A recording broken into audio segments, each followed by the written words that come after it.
Over the years, there have been so many people who have written about preaching, and there have been so many great insights to effective preaching more specifically. But most recently, I've heard that preaching really is communication. So to be an effective preacher to your context, it also means that you have to be an effective communicator. And to be an effective communicator, you have to know who you're communicating to, your context.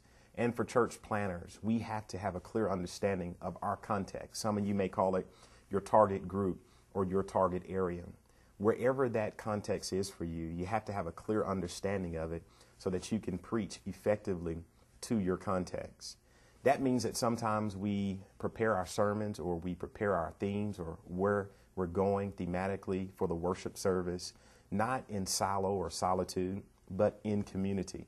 That may mean you go to a local coffee shop and you overhear a conversation about some great things that are happening in the academic aspect of your community or what's happening socially. Maybe there's a parade coming up or maybe there's a festival coming up. And that speaks directly to your sermon. It speaks directly to what you're going to share with the people. So as you stand on Sunday morning or Saturday night or throughout that week and you speak and you communicate effectively, you are also communicating and preaching the hopes and the dreams of your target area. I remember when we planted our new church less than 2 years ago, for that first few worship experiences, we talked about dreams. And in the community in which I serve, it has gone through some economic decline.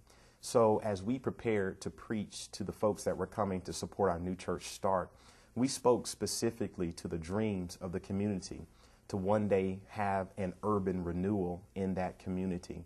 And I believe we weren't just speaking to the individuals that were inside of our four walls for that sermon, but we were also speaking to the people who lived and existed in our target area.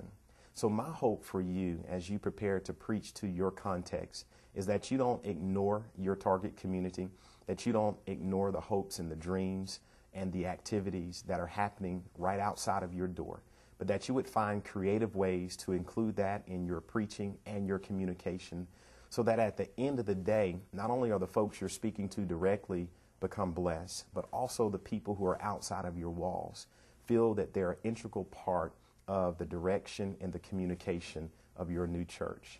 I hope this helps you.